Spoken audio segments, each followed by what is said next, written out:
This is part 2 of our series on learning how to play the One Ring Roleplaying Game. In this video, we're finishing our look at actions and specifically looking at roll modifiers, target numbers, and conditions. Repeating a roll. As a rule, players only have one attempt at anything that is resolved for the die roll. When they succeed or fail, they have done their best. If the lore master allows it, a failed action can be attempted again by the same player hero if they try using a different ability, effectively representing a different approach to the same problem.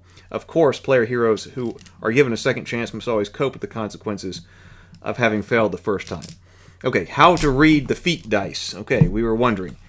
Each feat die shows a number ranging from 1 to 10 and 2 special icons, a Gandalf rune, the G, or the Eye of Sauron. The 2 icons are normally read as follows, so we rolled the Eye of Sauron. The Gandalf rune, the G, is the greatest result that you can get on a feat die. When the die comes up showing the Gandalf rune, the action succeeds regardless of whether the total result on the roll was enough to match or beat the TN or not. Oh, so it's like an auto success. So then I bet the Eye of Sauron is the reverse. The Eye of Sauron is considered to be the worst possible result on a feat die. When the feat die comes up showing the Eye of Sauron, the feat die result counts as a 0. Oh, the feat die result counts as a 0, not necessarily a failure of the action. So I still would have just had 7, but if I were trying to roll 13 or better, I wouldn't have gotten it. So, alright, how to read success dice. The success dice are special 6-sided dice, customized to show the numbers 1, 2, and 3 in outline, and the numbers 4, 5, and 6 in solid color. Oh, okay, that's true. I got 3, 2, 1, those are in outline.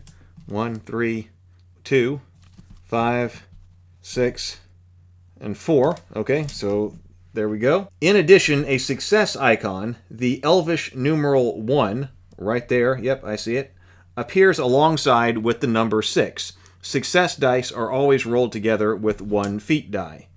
Add the result of all success die to the result with the feat die, with the success rune icons rolled indicating a superior result on a success.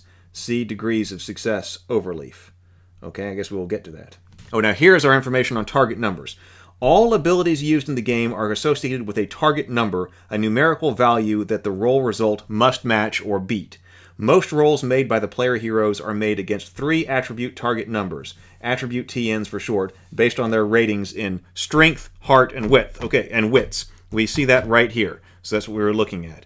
Strength 13, heart 14, wits 13 here for Balin. So, for example, scouting up ahead, Paladin Took has a chance to notice a group of brigands setting up an ambush. He has an awareness skill of 2, so like 2 ranks or whatever here. So he rolls a feat die plus 2 success die. Got it. And adding up the results that are rolled. As awareness is a strength skill, the result is compared against Paladin's strength TN, which is 13 in his case. With the success dice showing 4 and 5 and the feat die in 8, Paladin's player does not need to do much math. Know that the Hobbit has succeeded.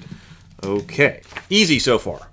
I'm liking it. Degree of success. So this seems to be important here. A result that achieves its target number or results in the Gandalf rune and produces one or more of the success icons is an outcome of a superior quality. So success in total with all of these, or Gandalf rune and showing a success icon. Outcome of superior quality. The greater number of success icons rolled, the better. If no success icons were scored, the action was successful but didn't achieve anything beyond the bare minimum. This is just a success.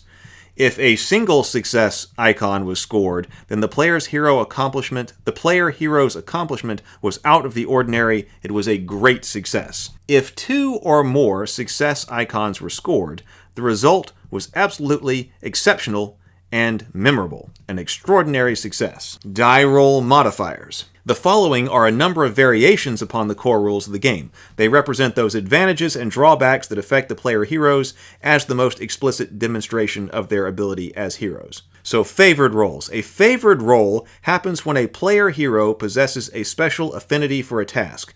When making a favored roll, players roll 2 feat dice instead of 1. Okay, so that's why we've got 2 of them. Roll 2 feat dice instead of 1, keeping the best result among the 2. Okay. Typical sources of favored rolls or a player hero's favored skills. Also see skills on page 14. I wonder if something like travel, scan, and explore would be Balin's favored skills. I wonder if that's the case. Ill-favored rolls. The opposite of a favored roll, a roll is made ill-favored when a player hero is suffering from some limitation. When making an ill-favored roll, players roll 2 feat dice instead of 1, keeping the worst results among the 2. Okay, so it's like advantage and disadvantage in Dungeons & Dragons, except for we're dealing with the D12 feat dice here, favored rolls and ill-favored rolls.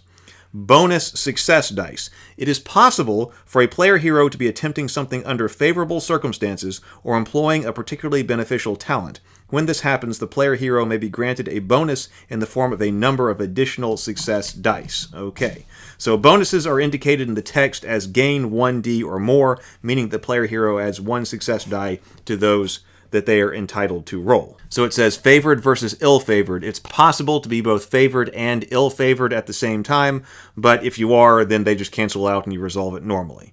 And then at times, an ability of an adversary or other special rule may directly make a player hero ill-favored instead of specifying a particular roll. When this happens, the unlucky adventurer is considered ill-favored on all rolls. I guess it's kind of like being cursed or something. Player heroes who have spent all of their hope points are considered to be ill-favored on all rolls. So hope points, that's important. We get down to hope bonus right here.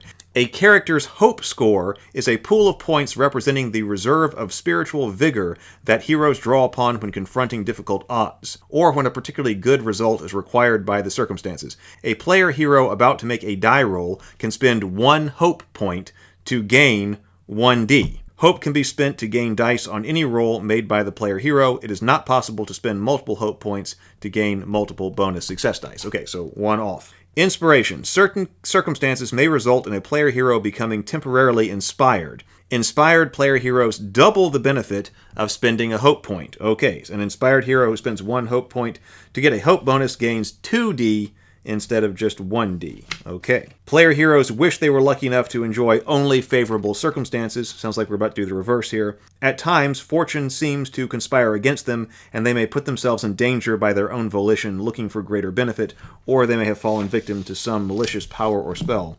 When this happens, the player hero may suffer from a penalty. Penalties are normally indicated in the text as lose 1d, or more, meant that the player hero rolls 1 fewer success die down to a minimum of 0 success die. So 0 success die, but I suppose you would still roll your feat die. Bonuses versus penalties. Bonuses and penalties are cumulative. If a player hero gains or loses dice from multiple sources, simply add up all gained dice and subtract all lost ones. For example, a player who gains 1d from one source, gains 2d from another source, and loses 1d from a penalty, the affected roll gains a final 2d. Okay, makes sense. Conditions. Die rolls can be modified by 2 special conditions that affect the player heroes. Conditions are recorded on the character sheet by checking the corresponding box. Oh, and we do have over here on Balin's sheet, weary and wounded. So here we've got our conditions, weary and wounded. The resistance of the player heroes is represented in game terms by their endurance score. Heroes can lose endurance in many ways. When their endurance drops a level equal to or lower than their load score, they become weary. So let's see here. Oh, here is my load score. So heroes can lose endurance in many ways. When their endurance, I don't see my endurance. When my endurance drops to a level equal to or lower than load, which is right here, they become weary. When a weary hero is making a roll, all the success dice that come up showing a result in an outlined number, 1, 2, or 3, are considered to have given a result of 0 instead. Oh, okay, because I was wondering what the significance of having these solid and outlined numbers. So if you're weary, all the success dice that show up as an outlined number, 1, 2, or 3, are considered to have a 0 result instead. Wow, okay. See page 23 for more about the effects of losing endurance and load.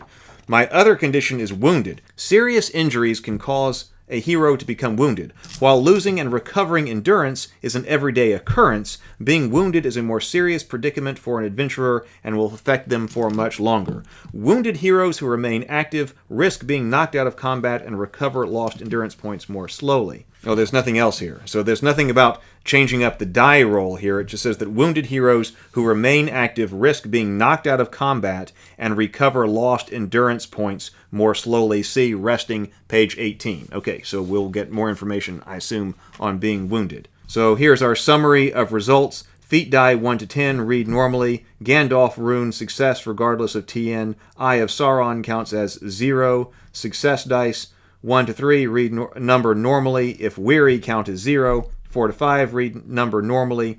Success rune, read number normally. On a success roll, getting 1 or more success runes indicate a higher quality of success. So, detailed roll procedure, let's just go over that, make sure we've got everything here. Once the necessity of a roll has been determined, follow the steps below to do it. 1. Define what the player hero is trying to achieve with the roll. This is important to determine its consequences, both in the case of success and failure. 2. Select the ability to be used for the roll. Players are encouraged to suggest the appropriate ability. The difficulty for the action is based on the relevant attribute TN. And at least we only have 3 of them. Strength, Heart, and Wits. So we don't have that many skills, which is good because that keeps you from having to look all over the place for 1,000 different skills. And we've only got 3 possible TNs. So that's interesting. I'm interested to know how that plays. Take 1 feat die and a number of success dice equal to the rating of the chosen ability, or 2 feat dice if the roll is favored or ill-favored. Spend 1 hope to gain 1d, gain 2d if inspired. 4. Gain or lose dice according to any bonuses or penalties that apply to the roll. 5. Make the roll. If the roll is favored, choose the best result on the feat dice, or the worst if ill-favored. If you roll a Gandalf rune, the action is automatically a success. Otherwise, all numerical dice results are added up to get the action result. If you are weary, all success dice results in outline, 1, 2, and 3, are ignored. If the total action result is equal to or superior to the relevant target number, the action is a success.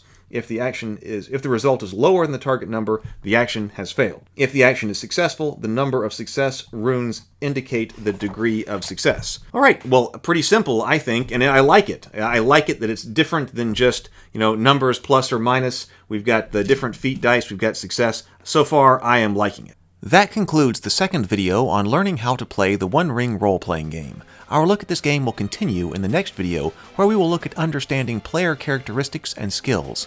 In the meantime, if you've enjoyed this video, please check out the playlists on my YouTube channel. I have a lot more on role-playing, fantasy, storytelling, and even action figures, all organized by playlist. So pick out a topic you're interested in, click the playlist, and enjoy some videos. See you in the next video.